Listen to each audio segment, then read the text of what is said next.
Hi everyone, welcome to the podcast. And today I'd like to talk about one of the most amazing sort of spiritual ideas that I've ever heard, and some of my philosophical thoughts about it. And that is, I believe it's Jesus' saying, judge not, that ye be not judged. Now, there's, judge not that ye be not judged. So, ye is a sort of Old English style word for you. So you could say, judge not that you be not judged. Means the same. And it's very short, isn't it? It's very to the point. And the classic church Christianity kind of interpretation of this is that we should not judge others, because if we do, by the same measure we'll be judged by God.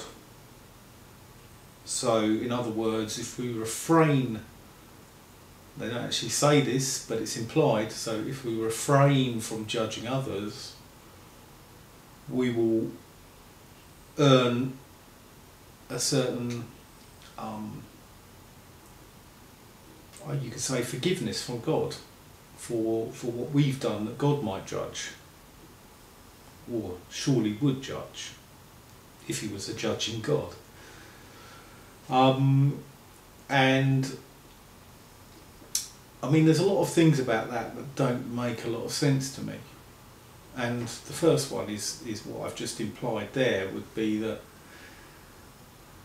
is there any need for us to somehow mitigate against God's judgment of us?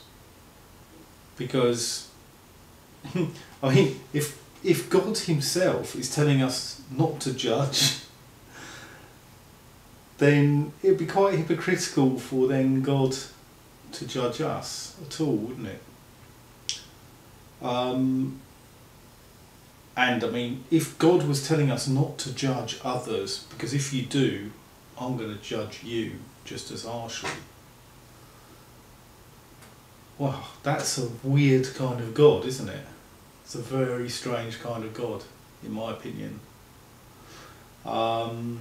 It's one that's saying to us, judge, you don't judge, I'm the judge, and I'll be judging you on the measure that you choose, whether that's just or not.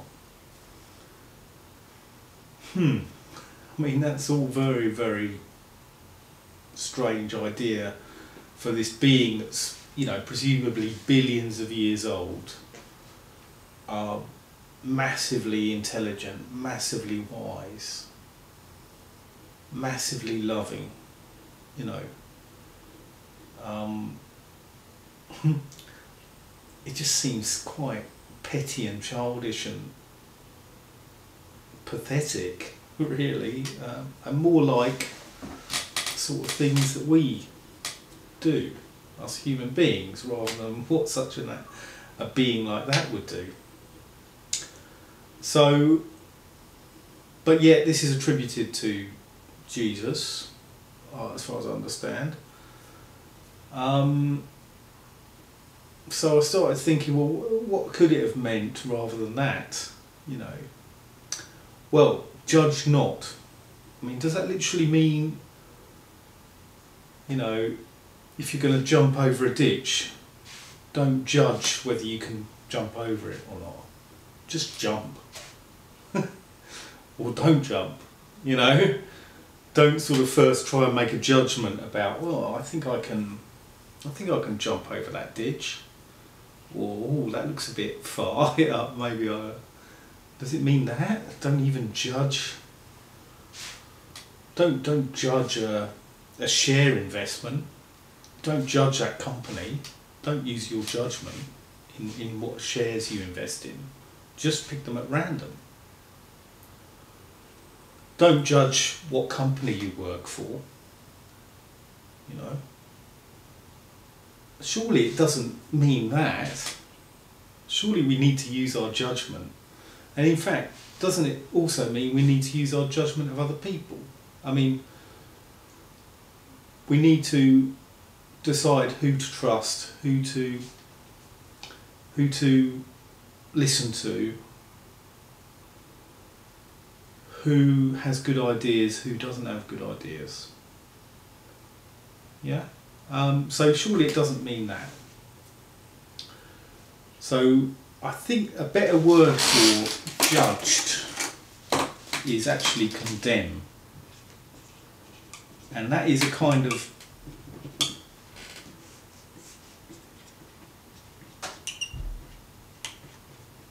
that is a very similar word and could have been mistranslated. Condemn not, that ye be not condemned. And that could be a mistranslation, because when, you know, a judge is someone who condemns, and I think it makes more sense to condemn not, that ye be not condemned.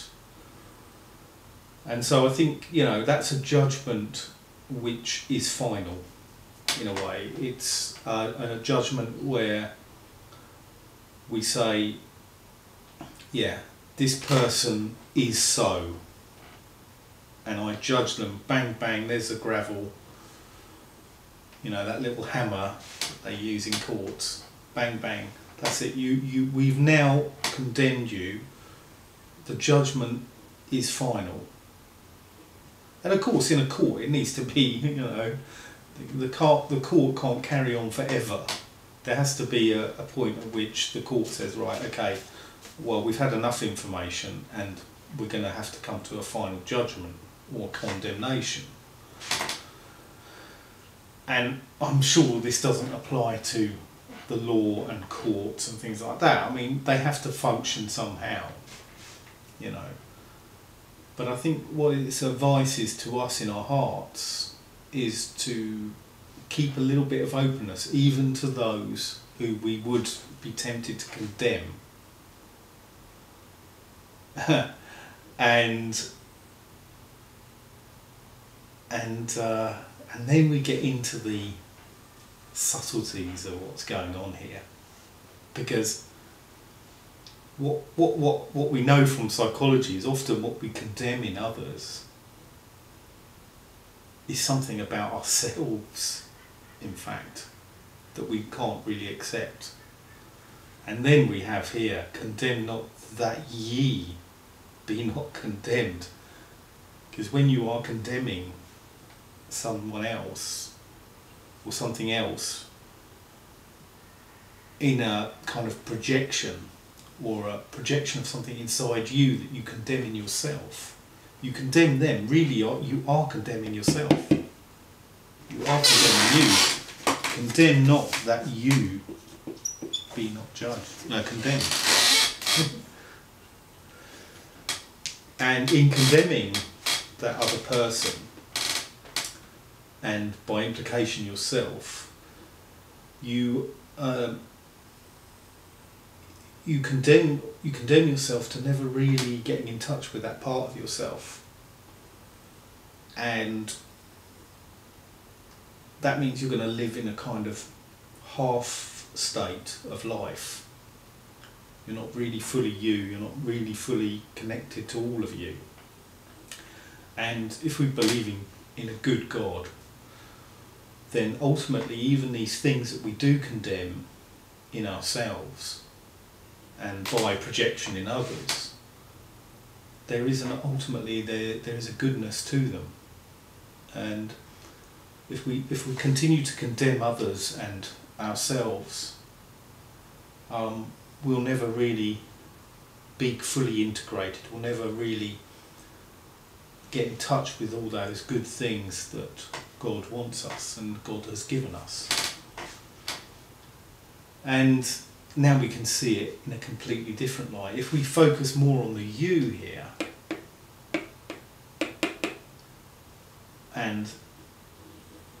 and we think about all condemnation, all this kind of judgment is really about ourselves. And that love is not about, love, particularly self-love, is not about condemnation. It's about acceptance and about understanding. And so really, if we focus on the you here, judge not yourself is what is partly being said here. Condemn not yourself. And how many of us do that? How many of us, and I know I do, judge ourselves or even condemn ourselves, or have a part of us we've condemned as wrong or as bad? And are we really qualified to do that? Because who are we really judging? Who are we really condemning? If we condemn ourselves, we're condemning the one that made us the way we are. Partly. We're condemning God, partly. Perhaps. It depends what you believe, of course. I mean, God has made us the way we are and made this world, and to some extent has some responsibility for the way this world is, even if we do act from free will, and a lot of the bad things that are in the world come about because of human free will. Still, that was surely something God would have foreseen. And so, in a way, when we condemn even the darkest side of ourselves, which we could say comes from the way we are and the way the world is, and how it's affected us, and how our own choices, of course, have affected us, we're really condemning life itself and God. So there's a really deep depth to this. And, you know, I think it's one of the greatest things ever said. And it has, I think it can be understood on many, many different levels. And you suddenly see it, ooh, right, when you start examining it, you suddenly see, oh, right, yeah, this has another meaning that I hadn't seen before. So, so yeah, I'd be interested in what you think of this phrase, if it's got some other meanings that I've missed.